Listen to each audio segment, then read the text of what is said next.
Hello, this video is the first part of the 5.5 worksheet.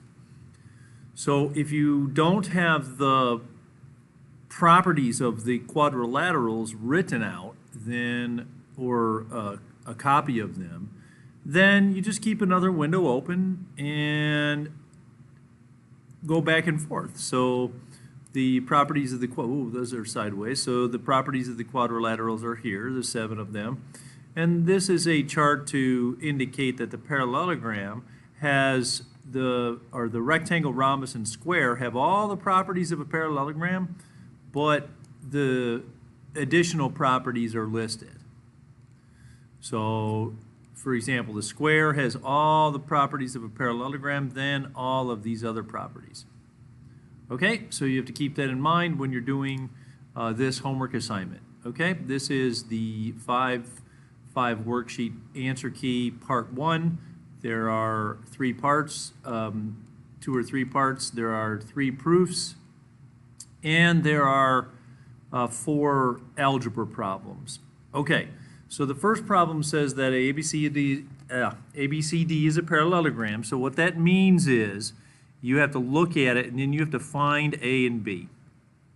We're going to find A and B by looking at the angle properties. Now, in a parallelogram, the opposite angles are congruent, and the consecutive angles are supplementary.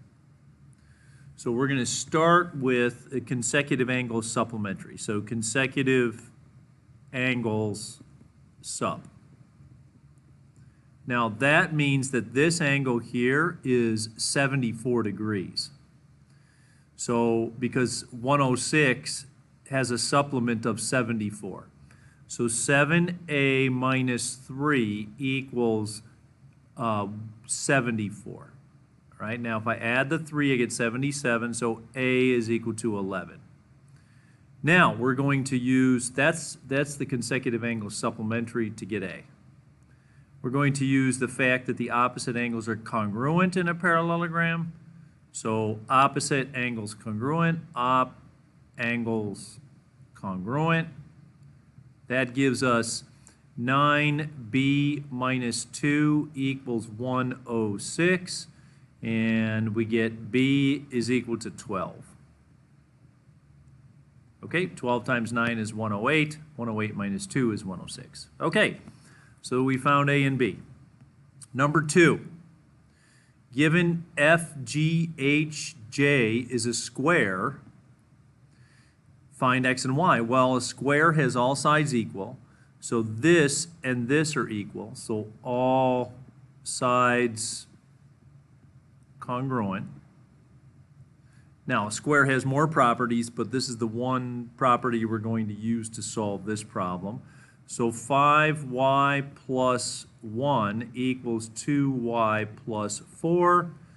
So y is equal to 1 in this problem. Okay? And x we get by setting those two equal to each other. So 5x minus 4 equals 3x. Okay? So x equals 2. 5 times 2 is 10, 10 minus 4 is 6, and 3 times 2 is 6. All right, so x equals 2. Now, number 3 is ABCD is a rhombus. Now, it looks like we have the diagonals of a rhombus. So if that's the case, then the diagonals of a rhombus right here, the diagonals bisect each other. And the diagonals bisect the angles. And the diagonals are perpendicular. So if I recognize that the diagonals of this rhombus are perpendicular, I know that this angle is 90 degrees. Okay? So that's going to help me find x. So I can say to find x, the diagonals are perpendicular. Diagonals are perpendicular. 5x equals 90. So here, x equals 18. Okay? So what I do then is substitute the 18 right here for this x. So the diagonals are perpendicular, underline that. So the measure of angle 2, so angle 2 equals 36 degrees. All right, that's 18 times 2. Now, we're looking for the measure of angle ADC. So ADC. Now, if this angle is 36 degrees, this angle is 36 degrees because the diagonals bisect the angles, see? So that angle is bisected. So 36 and 36, so the measure of angle ADC, so angle ADC equals 72 degrees. All right, that's 36 times 2. Number 4, this is a kite, okay? Now, kites are unique because kites have this idea of one pair of angles, or one, what is that? Oh, here we go. Both pairs of both pairs of disjoint consecutive sides are congruent. So disjoint means apart. So they have very distinct two pairs. So you see these pair of sides and these pair of sides are equal. All right, so we can say that AD and CD are equal and AB and BC are equal.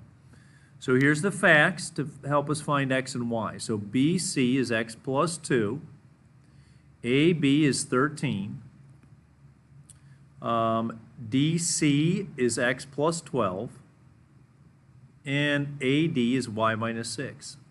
All right, so x plus 2 equals 13 is going to help me find x. See, x equals 11 because of that, right? 11 plus 2 is equal to 13. Okay, so if x equals 11, then CD is 23 because 11 plus 12 is 23. All right, well, that's CD.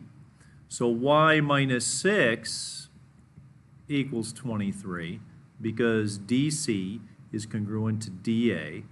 So y is equal to 29.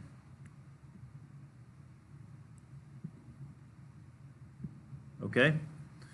So in a kite, there's a couple of things. Now, in this problem, it doesn't tell you this, but in a kite, one of the diagonals bisects the other one. So the longer one, the longer diagonal, is doing the bisecting. So in a kite, these two segments here are equal. Now, another thing about a kite is that these two diagonals make that 90 degrees. So there's a couple of other properties of kites that you might come across, okay? All right. Well, we've got time to do the first proof, which is kind of a doozy, but it's not so bad. So, I mean, it's hard, but follow along as best you can. You can stop the video. We've got about 6 or 7 minutes to try to get this proof finished. Okay, so we have, given that this big thing here is a parallelogram, HJKM. So HJKM is a parallelogram. Okay? Now, we also are given that angle JHP here is congruent to this angle right here, MKO. Now, if you haven't guessed it already, you're probably going to try to get these two triangles congruent. Okay? So how are we going to do that? Well, the first thing we're going to do is say that this angle here is congruent to this angle here because this side is parallel to this side, and these two angles are alternate interior angles. Okay, and then we're going to say that this side is congruent to this side because parallelograms have opposite sides congruent. Now, if you look at what we have to prove, this is what makes this proof kind of hard. MP, which is this segment here, is congruent to JO. All right? So MP is congruent to JO. Now we want to get those two sides congruent. MP congruent to JO. Now, the way that we're going to do that, folks, is we're going to get this side congruent to this side by CP/CTC, and then we can use subtraction, because what we end up doing is subtracting this middle piece right here. Okay? All right, so let's go ahead and do it. We got 5 minutes on this video to do it, so pay attention. We're going to say, number one, that HJKM is a parallelogram. We can draw it like that. That's given. And we'll put other given in there. Angle JHP is congruent to angle MKO, and that's given. Okay. So now we're going to say that these two sides are congruent. That's the easy one. Those two sides are congruent. So 3, we can say that JH is congruent, okay, to, I'm going down here, up, so I'll go MK, right? And then, so if parallelogram, comma, opposite sides congruent. Number 4, all right, now, before we say that this angle here is congruent to this angle, we have to say that those two sides are parallel. All right, and then we can say the angles are congruent because they're alternate interior angles. But before we do that, we have to say JH is parallel to MK. All right, so JH parallel MK, because if there's a parallelogram, opposite sides are parallel. All right, and number 5, now we can say that angle HJP is congruent to angle KMO. Okay, so the reason is if parallel, all right, alternate interior angles congruent. All right, so it looks like we have the triangles congruent. So 6, triangle JHP, congruent to triangle MKO. Right, and that is angle, side angle, angle, side angle. Now the first angle was given. The side is 3, and the other angle is 5. All right, now we have CP/CTC, so JP congruent to MO, JP congruent to MO, which is CP/CTC, and then we're done. MP is congruent to JO. So MP is congruent to JO, and that is by subtraction. Okay?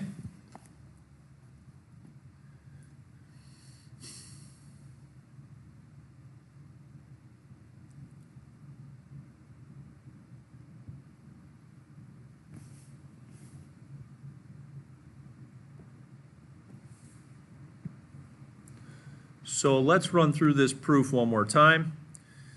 We were given this is a parallelogram.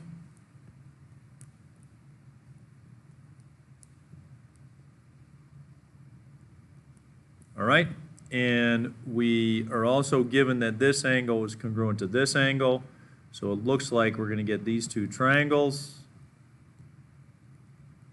Okay, and we have to prove that MP is congruent to JO, and we're going to subtract this piece after we get CP/CTC. So we got alternate interior angles, congruent sides, congruent angles from the given, so angle, side angle, and then CP/CTC, and then subtraction.